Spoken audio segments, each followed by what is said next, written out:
The history of space exploration is usually told through triumphant milestones, but the story of the Alcântara Launch Center, or CLA in Brazil, is a narrative about the devastating cost of ambition and geographic perfection undermined by political neglect, technological isolation, and ultimately profound human tragedy. In the late 1970s, Brazil's military government embarked on a monumental national project, establishing a completely autonomous space program. The ultimate goal was to design, build, and orbit their own satellites, securing a permanent place among the world's technological elite. For this dream, they found the ideal geographic location on the northeastern coast of Maranhão, the municipality of Alcântara. The key advantage was its proximity to the equator, sitting just 2 degrees south of the planetary midline. This proximity to the equator is arguably the greatest natural gift any spaceport could possess. By launching eastward, the rocket receives the maximum possible boost from the Earth's rotational velocity. This natural slingshot effect meant that rockets launched from Alcântara could carry up to 30% more payload than identical vehicles launched from higher latitudes in the United States or Europe. This inherent economic and scientific advantage promised to make Alcântara a competitive magnet for the global commercial satellite industry. However, the very foundation of this scientific dream was built on a disastrous social blunder. The vast, isolated land required for the base was not uninhabited. It was home to numerous traditional communities, most significantly the Quilombola people, descendants of Africans who had escaped slavery and established self-governing communities for centuries.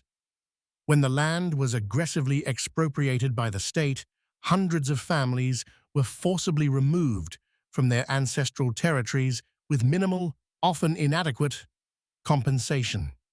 This act of mass displacement established a toxic precedent. The narrative of national progress was aggressively imposed over human rights and cultural preservation, meaning the base, meant to symbolize Brazil's technological future, began its life stained by injustice. This ethical fracture was never tallied in the project's budget, but it remained a heavy, unstable weight upon the entire endeavor. The financial struggle was just as intense. The rocket designed to fly from Alcântara, the VLS-1, the satellite launch vehicle, was the centerpiece of the program. Developing a 4-stage solid-fuel rocket from scratch is an immense technical challenge, requiring sustained, massive financial backing. Brazil's program received neither. It was characterized by chronic underfunding, operating under the pressure of shifting political priorities and volatile national budgets. This lack of consistent funding resulted in the stop-start development cycle that plagued the VLS program throughout the 1990s. Critical technical teams suffered from brain drain, specialized materials degraded in storage, and engineers were often forced to rely on expensive, outdated domestic components due to complex international pressures. Foreign powers, particularly the US, viewing the VLS's solid fuel technology as capable of being repurposed for ballistic missiles, heavily restricted Brazil's access to the sophisticated sensors and testing equipment needed for a safe, reliable launch program under the Missile Technology Control Regime. This technological isolation, while fueling remarkable domestic ingenuity, meant the VLS was engineered in a safety vacuum, unable to benefit from decades of external expertise and robust redundancy standards. The consequences of this rushed, underfunded, and isolated development were visible early on, providing unambiguous warning signals that went tragically ignored. The Brazilian Space Agency, AEB, made 2 prior attempts to launch the VLS-1, and both resulted in catastrophic failure. The 1997 attempt failed barely a minute after liftoff due to a crippling engine malfunction. 2 years later, the 1999 attempt flew longer but failed to achieve orbit due to a second-stage ignition failure. These were multi-million-dollar catastrophes that clearly signaled systemic flaws in propulsion, guidance, and quality control. They should have triggered a deep, methodical review and secured the necessary multi-billion-dollar investment for a complete redesign. Instead, driven by the intense political need to finally secure the prestige of an orbital launch, these failures were treated as mere learning experiences. By the early 2000s, everything, the national dream, billions of dollars, and the lives of dozens of dedicated scientists was riding on the fourth attempt, scheduled for the summer of 2003. The stage was set for the ultimate blunder. The fourth attempt to launch the VLS-1 was scheduled for August 2003. This launch was not merely another technical trial, it was framed as a national imperative. Brazil desperately needed a success to validate the decades of investment, silence the political critics, and finally signal to the world that it was a capable member of the spacefaring community. The pressure on the scientists and engineers was immense, bordering on the unbearable. They were working under chronic stress, pushing a design they knew was flawed, all while battling the relentless tropical heat and the humidity of the remote base. The final assembly of the VLS-1 rocket took place on the launch pad itself, positioned within the massive Mobile Integration Tower, TMI, a complex, multi-story structure designed to protect the rocket and personnel during the final stages of integration. The team, comprising some of Brazil's finest aeronautical and electronics experts, knew the risks were extreme. The solid fuel boosters that powered the first stage were inherently volatile, and the entire assembly process was a nerve-wracking exercise in managing potential disaster. However, driven by the political deadline, essential safety procedures were compromised. One critical protocol that was repeatedly violated was the required distance between the technical personnel and the volatile, live rocket stages during final setup. The final days of August 2003 were dedicated to routine but critical pre-launch checks. On the afternoon of August 22, 2003, the VLS-1 rocket stood fully fueled and armed inside the Mobile Integration Tower. At that moment, 33 specialists were working on and around the launch vehicle. Their tasks included connecting pyrotechnic charges, checking electrical circuits, and finalizing the delicate interfaces between the rocket's control systems and the ground crew. Crucially, the VLS was designed to have 4 massive first-stage solid rocket motors that would ignite simultaneously to lift the vehicle off the ground. But on that humid afternoon, without any command from the control room and without any warning, one of those 4 solid fuel engines spontaneously ignited. The failure mode was instantaneous and catastrophic. Experts later theorized that an electrical short circuit within the highly stressed rocket structure triggered the unplanned ignition. The solid fuel motor roared to life, but instead of thrusting the rocket upwards, the blast was contained within the integration tower. The VLS, designed to fly, became a massive, uncontrollable bomb on the ground. The ensuing explosion was devastating. The intense heat and shockwave instantly engulfed the Mobile Integration Tower, which had only been designed to protect against weather, not internal detonation. The blast ripped through the metal structure of the tower, which collapsed instantly onto the rocket and the personnel below. Fuel and burning debris rained down across the launch complex. The entire VLS-1 rocket, the culmination of 2 decades of national ambition and billions of dollars in investment, was reduced to a smoking ruin in seconds. The financial loss was absolute. The VLS rocket, the primary satellite payload, and the state-of-the-art mobile integration tower, the largest piece of equipment on the site, were entirely destroyed. But the cost that truly shattered the Brazilian space program was the human one. The explosion claimed the lives of 21 specialized technicians and engineers. These were the leading minds of the Brazilian aerospace sector, the scientists who had spent their careers battling geopolitical isolation and underfunding to achieve the dream of spaceflight. Their death was not just a tragic accident. It was an irreplaceable blow to the nation's scientific capacity, setting the program back by more than a generation.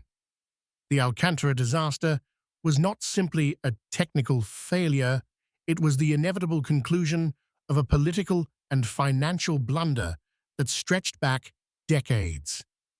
The need for speed, the lack of robust external testing due to MTCR restrictions, and the desperate use of an under-tested design had finally delivered its deadly verdict.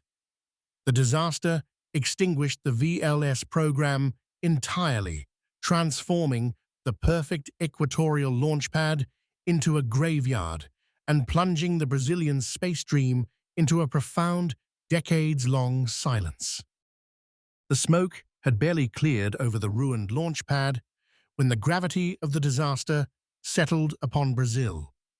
The loss of 21 lives, the core of the national space program's technical and intellectual talent, was an irreparable blow that transcended the financial cost. It was a national trauma, forcing an immediate cessation of all VLS development and plunging the Alcântara Launch Center into a prolonged period of silence and political scrutiny. The immediate aftermath was dominated by shock, then by an urgent, necessary investigation to determine the exact cause of the spontaneous pre-launch ignition. The ruins of the mobile integration tower and the scattered remains of the VLS-1 rocket became the primary evidence in a forensic effort to hold someone or something accountable for the $200 million loss of hardware and the devastating human cost. The investigation quickly revealed that the tragedy was not a singular, random technical glitch, but the inevitable consequence of systemic blunders. The official inquiry confirmed the central hypothesis. The spontaneous firing of the first stage motor was caused by an electrical short circuit. This short was traced back to a critical electrical squib, a small device used to ignite the motor, which was improperly activated during the final assembly procedures. Crucially, the investigation found that the design of the VLS was inherently flawed, lacking redundant safety systems to prevent such a catastrophic event. But the true failure was not just electrical, it was managerial. The inquiry detailed a corrosive culture of chronic underfunding and political pressure that had permeated the Brazilian Space Agency for decades.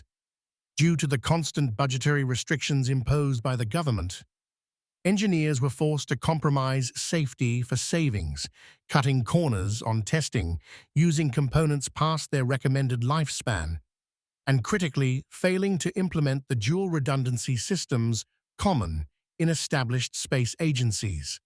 The investigation highlighted that the team working on the final setup was operating under immense stress to meet an arbitrary political deadline, leading directly to the violation of standard safety protocols regarding the required distance from the armed vehicle.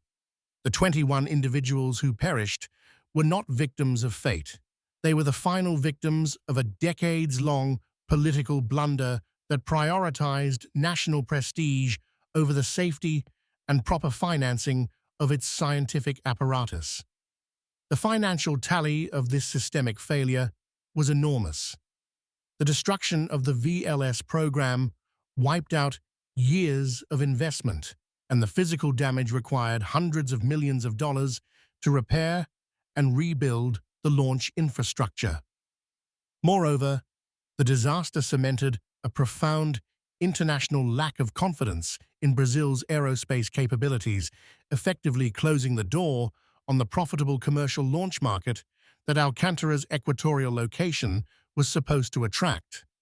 The perfect geography remained, but the technological trust was utterly annihilated. The years that followed were defined by debate. Was the program too ambitious? Was it sabotaged? Or was it simply destined to fail because the country was trying to run a space program on a shoestring budget? The political response was complex and ultimately underwhelming. While there was a national outpouring of grief and promises of reform, the financial commitment necessary to resurrect the VLS program to international safety standards never fully materialized. The government officially committed to a new revised program, the VLS-1B, but this too suffered from intermittent funding, ensuring that Brazil remained grounded while the global space race accelerated around it. The Alcântara Launch Center lay dormant, a vast, silent monument to national mourning and squandered potential. The political will to join the space club had been permanently tempered by the smoke and the cost of the August 2003 disaster, transforming the once proud symbol of Brazilian ambition into a cautionary tale of hubris, neglect, and the ultimate price of cutting corners in the relentless pursuit of prestige. The tragedy of 2003 left the Alcântara Launch Center silent for years, a testament to failure, but the immense, untapped value of its equatorial position could not be ignored forever. Despite the devastation of the VLS program, the geographical advantage of the base remained a permanent, multi-billion-dollar asset. By the late 2000s, with the global commercial space industry booming, Brazil realized the only way to monetize this asset and finally recover some of the lost investment was to open Alcântara to international partners. However, securing this external investment required navigating a complex and often humiliating geopolitical minefield, leading to a new chapter of political blunders. The most significant development came from the United States. During the administration of President Donald Trump, years of negotiation culminated in the signing of a Technology Safeguards Agreement, TSA, with Brazil. This agreement was essential because it formally permitted U.S. companies, the biggest players in the commercial space market, to use the Brazilian base. The agreement was touted by Brasilia as the great commercial resurrection of Alcântara, promising billions in revenue and technological transfer. But the terms of the TSA quickly became a source of intense national controversy, revealing the high price Brazil had to pay to satisfy its largest geopolitical partner. The TSA included strict non-disclosure and security clauses. In effect, it granted the U.S. complete and exclusive control over any U.S.-made components while they were at the base. This meant U.S. personnel could effectively censor and restrict access to any American technology, creating secure zones that were inaccessible even to the Brazilian military. Critics argued that the agreement compromised Brazilian sovereignty, turning a portion of the national territory into an extraterritorial zone dictated by Washington. The irony was profound.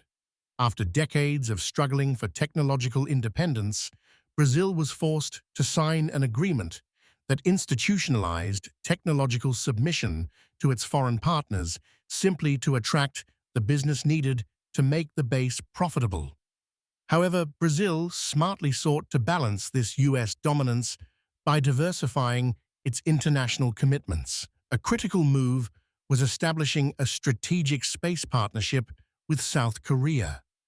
Brazil and South Korea have a strong history of technical cooperation, and Seoul was eager to secure a reliable equatorial launch site for its smaller satellite programs.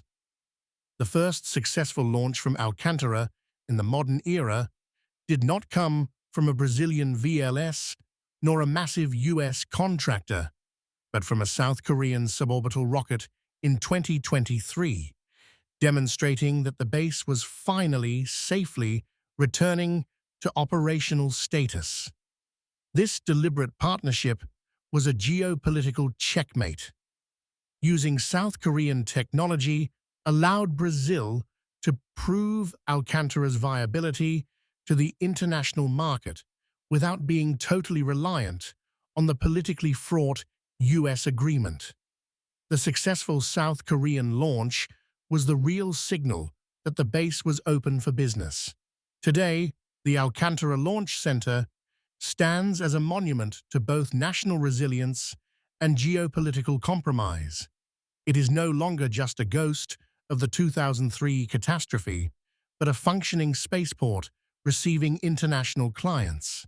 However, the price of resurrection was steep, the long-term financial returns remain speculative, and the political blunder of the forced displacement of the Quilombola communities has never been truly rectified.